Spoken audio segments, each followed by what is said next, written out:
2017 നവംബറിലാണ് ഞാൻ ഉടമ്പടി എടുത്തത്.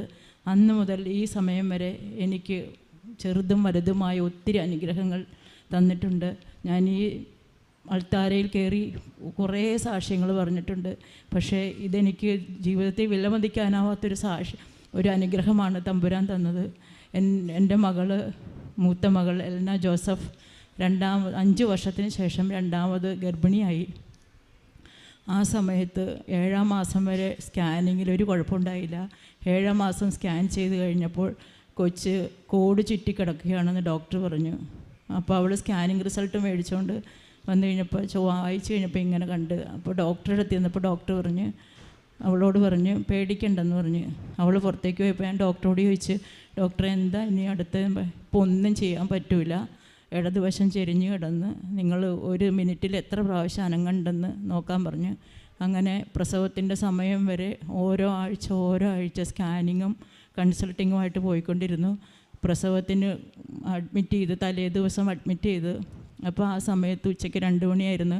ടെൻഷൻ കൊണ്ട് കൊച്ച് ഭക്ഷണമൊന്നും കഴിച്ചിട്ടുണ്ടായില്ല. അപ്പോൾ കഴിച്ച് നേഴ്സ് വന്നിങ്ങനെ ചോദിച്ച്, ഒരു അനക്കവും ഇല്ലല്ലോ, ഇന്ന് നേരം വെളുത്തിട്ട് എത്ര പ്രാവശ്യം അനങ്ങിയെന്ന് ചോദിച്ചു. അപ്പോൾ അവളിങ്ങനെ പറഞ്ഞു കഴിഞ്ഞപ്പോൾ ഒരു അരമണിക്കൂർ കഴിഞ്ഞിട്ട് തണുത്ത വെള്ളമോ ജ്യൂസോ എന്തെങ്കിലും കുടിച്ചിട്ട് വരാൻ പറഞ്ഞു. അത് കഴിഞ്ഞ് ഒരു അരമണിക്കൂർ കഴിഞ്ഞ് നോക്കിയപ്പോൾ നേരിയ അനക്കം ഉണ്ടായി. ആ സമയത്തൊക്കെ അവൾ ഹസ്ബൻഡിൻ്റെ വീട്ടിലായിരുന്നു. ഞാൻ ഉടമ്പടി പ്രാർത്ഥന ചെല്ലുമ്പോൾ അവളുടെ വയറായെന്ന് സമർപ്പിച്ച എൻ്റെ വയറിൽ ഞാൻ കുരിശ് വരച്ച് ഗർഭപാത്രത്തിന് അവളുടെ വയറ് ഉദ്ദേശിച്ച് ഞാൻ ചെയ്തുകൊണ്ടിരുന്ന്, പ്രാർത്ഥിച്ചുകൊണ്ടിരുന്ന്, ഉപവസിച്ചുകൊണ്ടിരുന്ന് എല്ലാ വെള്ളിയാഴ്ചയും ബുധനാഴ്ചയും. അങ്ങനെ പിറ്റേ ദിവസം 6 മണിക്ക് ലേബർ റൂമിൽ കയറ്റി. ആ സമയത്തൊക്കെ ഇങ്ങനെ പോകാൻ നേരത്ത് വിശ്വാസ പ്രമാണം ചൊല്ലി നെറ്റിയിലും വയറിലും കുരിശ് വരച്ച് ഉടമ്പടി തൈലം കൊണ്ട് കുരിശ് വരച്ച് പ്രാർത്ഥിച്ച് പറഞ്ഞു വിട്ട്. ഏകദേശം 2:30 മണിയോടുകൂടി നോർമൽ ഡെലിവറി ആയിട്ട് ഒരു കുഞ്ഞിനെ പ്രസവിച്ചു.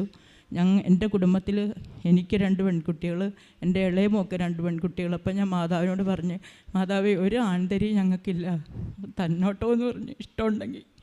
അപ്പോൾ മാതാവ് ഒരു ശാന്തനായ മകനെ എനിക്ക് തന്ന്. ആ കുഞ്ഞ് 2:30 മണിക്ക് പ്രസവിച്ച് കഴിഞ്ഞ് 6 മണിക്കൂർ NIC ശ്വാസം വലിക്കുമോ ഞങ്ങൾ കാണുമ്പോൾ ഞങ്ങൾ കയറ്റിയില്ല. ശ്വാസം NICയിലേക്ക് കൊണ്ടുപോയി രാത്രിയോടുകൂടി ഞങ്ങളുടെ കയ്യിലേക്ക് തന്ന്. ഇപ്പം നമുക്കൊരു സ്നേഹവും സന്തോഷവും ശാന്തനുമായൊരു മകനെ ഞങ്ങൾക്ക് തന്നു. ദൈവത്തിന് 1000 നന്ദി. പരിശുദ്ധ അമ്മയ്ക്കും 1000 നന്ദി. ഈശോയ്ക്ക് അമ്മയ്ക്കും പ്രത്യേകമായിട്ട് നന്ദി അർപ്പിക്കാം.